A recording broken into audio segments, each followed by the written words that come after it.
देखते हैं दूसरा सवाल क्या है। नेक्स्ट सवाल है, स्वीडन की मुद्रा क्या है? Pound, dollar, rouble, krona. तो स्वीडन की मुद्रा क्या है? क्रोना। ये बैंक के एग्जाम में, स्टैटिक जीके में पूछा जाता है और एसएससी के एग्जाम में पूछा जाता है देश की मुद्रा। तो स्वीडन की मुद्रा क्या है? क्रोना। आगे बढ़ते हैं, देखते हैं क्या है क्वेश्चन। क्वेश्चन है, भारत की वित्तीय राजधानी किस शहर को कहा जाता है? देखो, एक राजधानी हमारे देश का दिल्ली है, जहां से पूरे देश की शासन व्यवस्था नियंत्रित होती है, जहां प्रधानमंत्री का कार्यालय है, संसद है, सारा चीज़ है। लेकिन एक है वित्तीय राजधानी, जहां से पैसे का कंट्रोल होता है। तो पैसा को कौन कंट्रोल करता है? पूरे देश की अर्थव्यवस्था को कंट्रोल करता है reserve bank of India. Reserve bank का कार्यालय कहाँ है? मुंबई में। यह भी जीके का एक क्वेश्चन है। तो इसलिए भारत की वित्तीय राजधानी हम किसको कहते हैं? हम लोग मुंबई को कहते हैं। यहाँ पे रिजर्व बैंक का कार्यालय है, मेजर बैंकों का कार्यालय है, और जो शेयर बाजार है उस जो सेबी है, जो शेयर बाजार को नियंत्रित करता है, उसका भी कार्यालय है। तो भारत की वित्तीय राजधानी किस शहर को कहा जाता है? भारत की वित्तीय राजधानी मुंबई को कहा जाता है। आगे बढ़ते हैं, देखते हैं क्या है क्वेश्चन। क्वेश्चन है, भारत में करेंसी नोट कौन जारी करता है? देखो, अपना जो देश है, यहाँ पर जो नोट और सिक्का है, ये कौन जारी करता है? Reserve bank of India. लेकिन एक इम्पोर्टेंट क्वेश्चन है जो हमेशा पूछा जाता है यूपीएससी तक के क्वेश्चन में। 1 रुपया का लेकिन जो नोट होता है वो रिजर्व बैंक ऑफ इंडिया जारी नहीं करता है। बाकी जो भी सिक्का है और जो भी नोट है वो कौन जारी करता है? Reserve bank. सिर्फ 1 रुपया का note reserve bank of India जारी नहीं करता है। इस पे रिजर्व बैंक के गवर्नर के हस्ताक्षर नहीं होते हैं। बाकी सारे नोट पे रिजर्व बैंक ऑफ इंडिया के गवर्नर के हस्ताक्षर होते हैं। अब सवाल है, 1 रुपया का नोट कौन जारी करता है? इसको हम आगे देखते हैं। तो क्या आंसर हो गया? भारत में करेंसी नोट कौन जारी करता है? Reserve bank of India. Reserve bank of India का कार्यालय कहाँ है? रिजर्व बैंक ऑफ इंडिया का कार्यालय है मुंबई में। एक और क्वेश्चन मैं बता देता हूँ, कंपटीशन में पूछता है कि ये किसके रिकमेंडेशन पे हुआ था? तो यंग हिटलर के रिकमेंडेशन पे रिजर्व बैंक ऑफ इंडिया का गठन हुआ था। आगे बढ़ते हैं, क्या है, भारतीय मुद्रा बाजार में किस प्रकार के ऋणों का लेन देन होता है?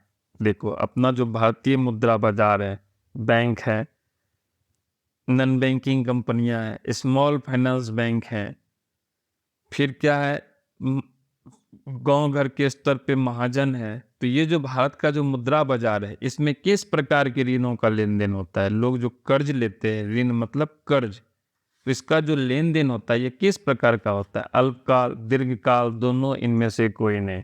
तो दोनों होता है। अल्पकाल क्या हुआ? 1 साल के लिए। दीर्घकाल क्या हुआ? 1 साल से ज्यादा के लिए, है ना। देखो, होम लोन ये 30 साल के लिए होता है। 1 साल के लिए लोग लोन लेते हैं, सीसी लेते हैं 1 साल के लिए। तो ये सब क्या हो गया? तो अपने देश में क्या है? दोनों है। आगे बढ़ते हैं, देखते हैं क्या है प्रश्न।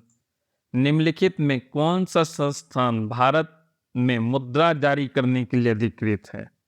थोड़ी देर पहले हम लोग पढ़े थे कि भारत में करेंसी नोट कौन जारी करता है? Reserve bank of India. तो रिजर्व बैंक ऑफ इंडिया ही वह संस्थान है जो भारत में मुद्रा जारी करने के लिए अधिकृत है।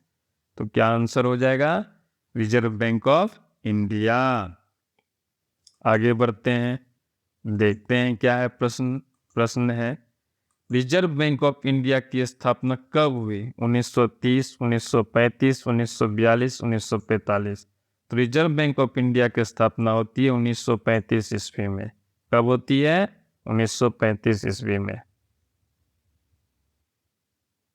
आरबीआई एक्ट के तहत जो है रिजर्व बैंक इंडिया की स्थापना होती है।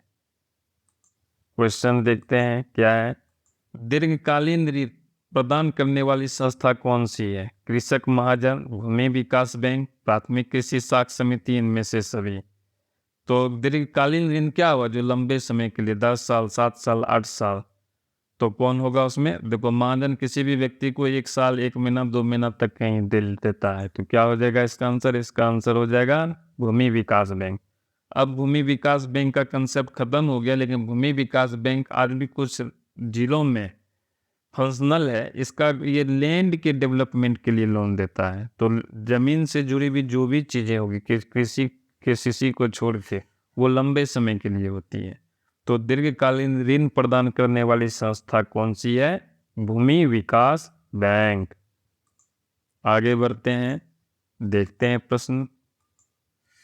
भारत का केंद्रीय बैंक कौन है? देखो, जब भी हम केंद्रीय बैंक की बात करेंगे तो क्या आंसर हो जाएगा? Reserve bank of India. क्या आंसर हो जाएगा? Reserve bank of India. आगे बढ़ते हैं, देखते हैं क्या क्वेश्चन। ये सारा क्वेश्चन बैंक के एग्जाम में पूछता है। जब तुम बैंक PO के एग्जाम के लिए या बैंक क्लरिकल के एग्जाम के लिए स्टेट बैंक में, PNB में, इन सभी एग्जाम में बैठोगे तो उसमें ये सब डायरेक्ट सेम क्वेश्चन पूछता है, सेम टू सेम। जैसे रिजर्व बैंक की स्थापना कब हुई थी? तो 1935 ईस्वी में। इसमें डेट भी पूछता है, तो 1 अप्रैल 1935 को रिजर्व बैंक ऑफ इंडिया की स्थापना हुई थी। अब वाणिज्यिक बैंकों का राष्ट्रीयकरण कब हुआ था? देखो, पहले जितने भी बैंक थे वो प्राइवेट बैंक थे, लेकिन इंदिरा गांधी के समय में 1969 ईस्वी में 2 टर्म में बैंकों का राष्ट्रीयकरण हुआ था। तो पहला टर्म कौन था? 1969 ईस्वी में। 1969 ईस्वी में बैंकों का राष्ट्रीयकरण फर्स्ट लॉट में हुआ था। इसलिए जब बैंकों का राष्ट्रीयकरण हुआ था तो लोक नारायण जयप्रकाश नारायण, इनके नेतृत्व में संपूर्ण क्रांति हुआ था, छात्र आंदोलन। उन्होंने कहा था, this is the master stroke of political saga. और नेशनलाइजेशन के साथ ही अगला इलेक्शन जो था वो इंदिरा गांधी स्वीप कर जाती है। आगे बढ़ते हैं, देखते हैं क्या है प्रश्न है, इनमें कौन सा संस्थान वित्तीय संस्थान है? वित्तीय संस्थान का मतलब हुआ, वित्तीय मतलब पैसा का लेन देन, और संस्थान का मतलब हुआ वो कानून से चलता हो। तो कौन सा हो जाएगा? व्यावसायिक बैंक। बैंक हमेशा देश के कानून के अनुसार चलता है, और व्यावसायिक है, पैसा का लेन देन होता है। महाजन, इसका अपना कानून होता है। सेठ साहूकार, इसका अपना कानून होता है। रिश्तेदार, इनका अपना मन होता है। तो कौन सा संस्थान है जो कानून से चलता है? वो है व्यावसायिक बैंक। आगे बढ़ते हैं, देखते हैं क्या है प्रश्न। नोबेल पुरस्कार से सम्मानित बांग्लादेशी अर्थशास्त्री हैं। देखो, अभी जो हमारे यहाँ जीविका का कंसेप्ट है, जिससे कि देश अपने जो राज्य की गरीबी है वो लगभग कम हो चुकी है, और जीविका के दीदियों ने अपने राज्य में बहुत अच्छा काम किया है। मुझे कई बार जीविका की दीदियों के फंक्शन में जाने का मौका मिला है। वहाँ पर मैंने उनके कामों को करीब से देखा है। लेकिन यह जो सेल्फ हेल्प ग्रुप कहते हैं हम अंग्रेजी में, इनको स्वयं सेवी संस्था हिंदी में कहते हैं, इसका कंसेप्ट बांग्लादेश से आया। वहाँ के जो अर्थशास्त्री थे, उन्होंने सेल्फ हेल्प ग्रुप की सहायता से बंगाल में बहुत अच्छा काम किया। उनके लिए नोबेल पुरस्कार भी मिला, और उन्हीं का नकल किया बंधन बैंक का जो CEO है, और उसने बैंक को NFC से बैंक बना दिया। तो कौन थे वो? तो उनका नाम था प्रोफेसर मोहम्मद यूनुस। याद रखना, वो प्रोफेसर थे। वो क्या थे? प्रोफेसर थे, प्रोफेसर मोहम्मद यूनुस। वैसे भी पढ़े लिखे लोगों को ही दिमाग होता है, बाकी तो पकौड़ा तलने की बात करते हैं। नेक्स्ट क्वेश्चन देखते हैं क्या है। भारत में कितने राष्ट्रीयकृत बैंक हैं? 14, 19, 20, 12। तो क्या आंसर हो जाएगा? 12। देखो, पहले 27 बैंक था, लेकिन प्रधानमंत्री मोदी जी के कार्यकाल में छोटे छोटे बैंकों को मिला करके बड़ा बैंक बनाया गया, ताकि वो बड़े बैंक की ये क्षमता होती है कि वो बड़े बड़े संस्था को बड़ा बड़ा लोन दे सकते हैं। तो अभी कितने राष्ट्रीयकृत बैंक हैं? 12 राष्ट्रीयकृत बैंक हैं, जिसमें सबसे बड़ा बैंक कौन है? State bank of India. आगे बढ़ते हैं, देखते हैं क्या है प्रश्न है, गैर संस्थागत वित्त प्रदान करने वाली सबसे लोकप्रिय शासन है। देखो, संस्था का क्या मतलब है? कानून। गैर संस्था का क्या मतलब है? वहाँ कोई कानून नहीं है, अपना मन है। तो अपना मन वाला पैसा देने का सबसे लोकप्रिय साधन क्या है? देसी बैंकर। देसी बैंकर तो कुछ है ही नहीं। महाजन व्यापारी सहकारी बैंक, तो महाजन। क्या नाम है? महाजन। आगे बढ़ते हैं, देखते हैं प्रश्न क्या है। शेयर बाजार की नियामक संस्था है। यह फाइनेंस के एग्जाम का बहुत ही इम्पोर्टेंट क्वेश्चन है। जब तुम यहाँ से इंटर करने के बाद, ग्रेजुएशन करने के बाद नौकरी की एग्जाम में बैठोगे और वो फाइनेंस का पेपर होगा, या यूपीएससी का पेपर होगा, या बीपीएससी का क्वेश्चन होगा, या जनरल नॉलेज का भी क्वेश्चन है, तो पूछता है शेयर बाजार को कौन कंट्रोल करता है? तो शेयर बाजार को कंट्रोल करता है सेबी। बैंकों को कौन कंट्रोल करता है? तो आरबीआई। इंश्योरेंस को कौन कंट्रोल करता है? तो IRDAI। वो यहाँ पे नहीं है, लेकिन शेयर बाजार को कौन कंट्रोल करता है? सेबी। याद रखना, 100 से सेबी, 100 से शेयर बाजार, 100 से सेबी, 100 से शेयर बाजार। सेबी का फुल फॉर्म होता है security exchange board of India. आजकल ऐसे नहीं पूछता है सेबी का फुल फॉर्म क्या है कंपटीशन में, ये पूछता है ऐसे सेबी में बी का क्या फुल फॉर्म है, तो बी का फुल फॉर्म हो जाएगा यहाँ बोर्ड, ऐसे करके कंपटीशन पूछता है। मेरा जो उद्देश्य है, मेरा उद्देश्य तुम लोगों को कंपटीशन की तैयारी करवाना है, ठीक है। 10 में तो 90% मार्क्स लाओ ही, और तुम CBSE के बच्चों को जो अच्छे कोचिंग से पढ़ रहे हैं तुम उनको भी चैलेंज कर सको। मैं उस तरह से तुम्हें पढ़ा रहा हूँ, और मेरा दावा है कि वहाँ जो वो लोग उतना पैसा दे करके पढ़ रहे होंगे उसको तुम compete कर सकते हो, यहाँ तक कि तुम उससे बेहतर होगे, मेरा ये दावा है। इसलिए बच्चों अच्छे से पढ़ो, ईश्वर तुम लोगों को सफलता प्रदान करे। आगे बढ़ते हैं, देखते हैं क्या है क्वेश्चन। प्रश्न है, प्रत्यक्ष कर के अंतर्गत निम्न में से किसे शामिल किया जाता है? एक ही क्वेश्चन हम लोग पढ़ चुके हैं, दोबारा आया है, तो किसे शामिल करते हैं? आयकर को शामिल करते हैं। आगे बढ़ते हैं, देखते हैं क्या है प्रश्न। प्रश्न है, भारत में सहकारिता आंदोलन का प्रारंभ कब हुआ? अपने यहाँ ना कोऑपरेटिव बैंक है, एक दूसरे का सहयोग करना है। प्रत्येक जिला में कोऑपरेटिव बैंक है, जैसे the Begusarai central district cooperative bank, the Purnia district central cooperative bank, the Samastipur district central cooperative bank. तो ये जो सहकारिता का आंदोलन है ये कब प्रारंभ हुआ अपने देश में? तो ये प्रारंभ हुआ था 1904 ईस्वी में ही। उस समय हमारा देश गुलाम था। 1905 में क्या हुआ था? बंगाल का विभाजन हुआ था, पूर्वी बंगाल और पश्चिमी बंगाल में। आगे बढ़ते हैं, मैंने कहा था ना 1 रुपया का नोट कौन जारी करता है, इसको हम लोग आगे देखेंगे। तो भारत में 1 रुपया का नोट कौन जारी करता है? वित्त विभाग। यहाँ पे एक और क्वेश्चन पूछता है, भारत में 1 रुपया के नोट पर किनका हस्ताक्षर होता है? तो सेक्रेटरी वित्त विभाग का हस्ताक्षर होता है, सचिव वित्त विभाग का। बाकी सब पे रिजर्व बैंक ऑफ इंडिया के गवर्नर का साइन होता है। तो क्वेश्चन ये पूछता है कि भारत में 1 रुपया का नोट कौन जारी करता है। दूसरा क्वेश्चन ये पूछता है कि 1 रुपया के नोट पर किनका हस्ताक्षर होता है। तो कौन जारी करता है? वित्त विभाग। किनका हस्ताक्षर होता है? सचिव वित्त विभाग का। आगे बढ़ते हैं, देखते हैं क्या है क्वेश्चन। राज्य वित्त आयोग का गठन किया जाता है। प्रत्येक राज्य में वित्त आयोग होता है, अपने भी राज्य में वित्त आयोग है। तो इसका गठन किया जाता है पंचायतों की वित्तीय स्थिति के पुनरावलोकन हेतु, केंद्र और राज्यों की वित्तीय संबंध के पुनरावलोकन हेतु, बैंकों की वित्तीय स्थिति के पुनरावलोकन हेतु, इनमें से सभी। तो क्या आंसर हो जाएगा? पंचायतों की वित्तीय स्थिति के पुनरावलोकन हेतु। देखो, बैंक का जो वित्तीय स्थिति होगा इसका जो पुनरावलोकन होगा वो डिपार्टमेंट ऑफ फाइनेंशियल सर्विसेज करता है, जो कि केंद्र सरकार की संस्था है। केंद्र और राज्य का जो वित्तीय संबंध का जो पुनरावलोकन होगा वो नीति आयोग करता है। लेकिन पंचायत क्या होता है? राज्य के अंतर्गत आता है। पंचायत में कितना पैसा का आवश्यकता है ये कौन करता है? राज्य तय करता है। तो राज्य वित्त आयोग क्या तय करता है? पंचायतों की वित्तीय स्थिति के पुनरावलोकन हेतु। आगे बढ़ते हैं, देखते हैं क्या क्वेश्चन। कृषि तथा ग्रामीण विकास के लिए पुनर्वित्त करने वाली शीर्ष संस्था कौन है? तो इसका आंसर हो जाएगा नाबार्ड। नाबार्ड का गठन 1982 ईस्वी में किया गया था कृषि को बढ़ावा देने के लिए, और नाबार्ड ने बहुत अच्छा काम किया है। नाबार्ड का फुल फॉर्म होता है national agriculture, NABARD NABARD, national agriculture. ठीक है, इसको हम बाद में देखते हैं क्या है फुल फॉर्म। तो इसका जो काम है, इसका काम कृषि के क्षेत्र में काम करना है।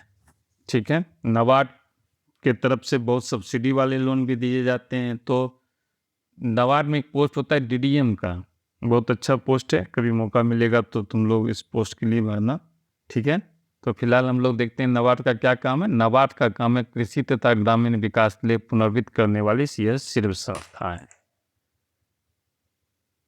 तो आंसर हो गया नाबार्ड।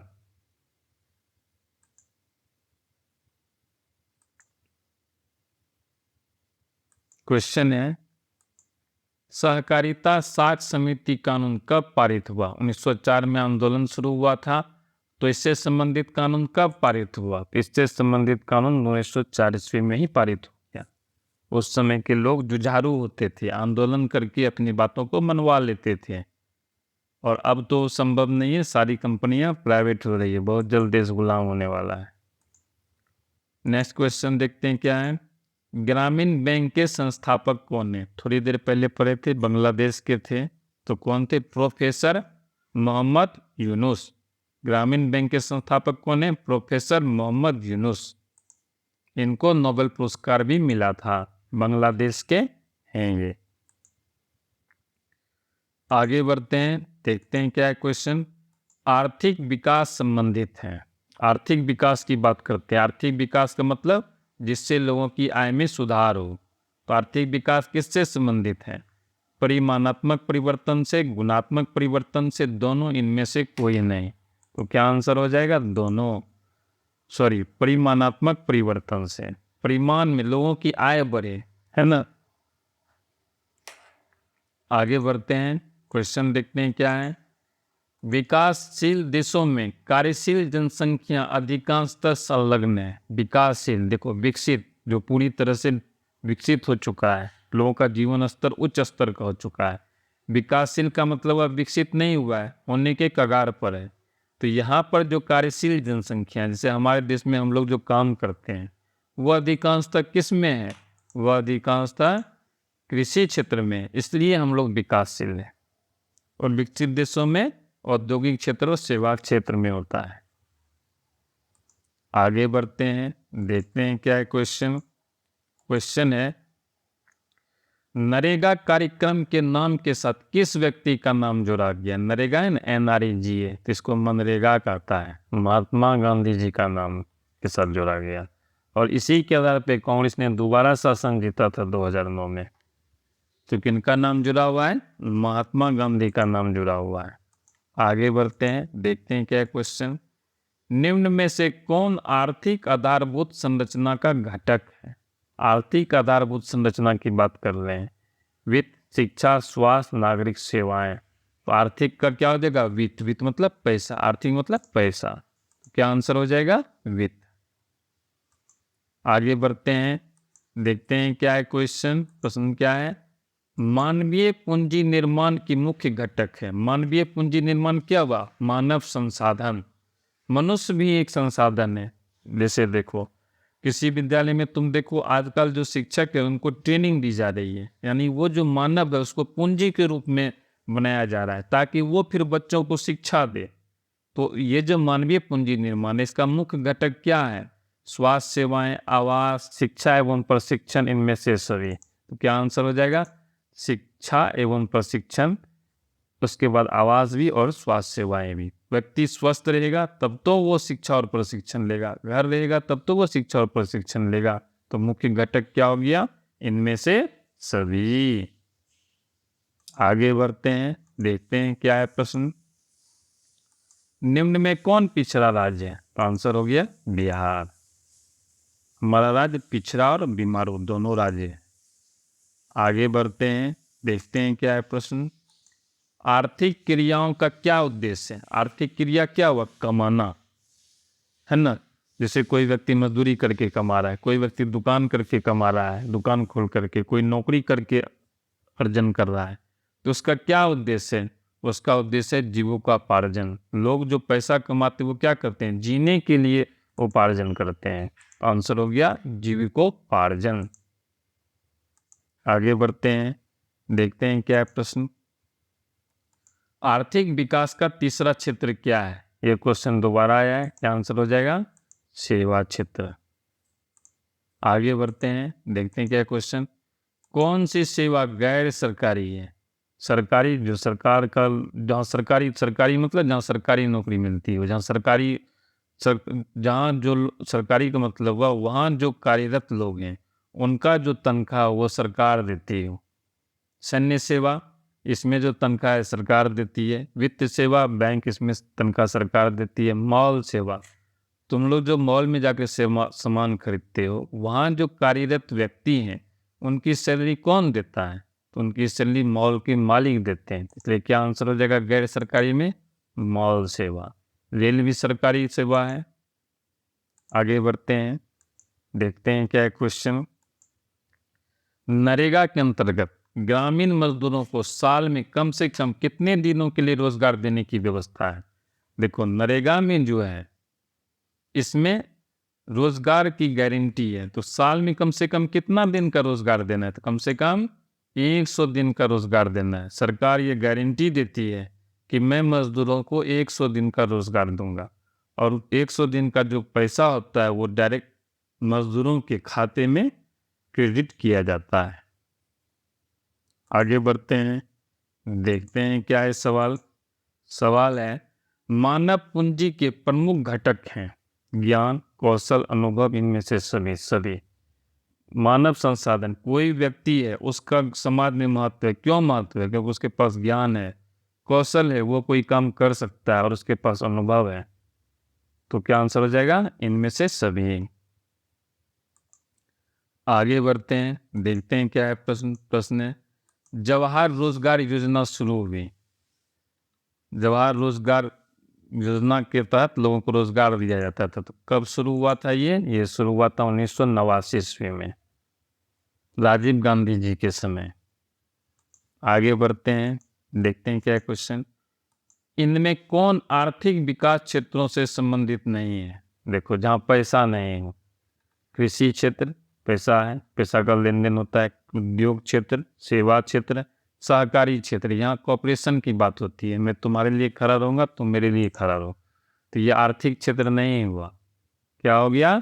सहकारी क्षेत्र। आगे बढ़ते हैं, देखते हैं क्या है क्वेश्चन। ऊर्जा के प्रमुख स्रोत क्या हैं? कोयला, पेट्रोलियम, विद्युत, इनमें से सभी।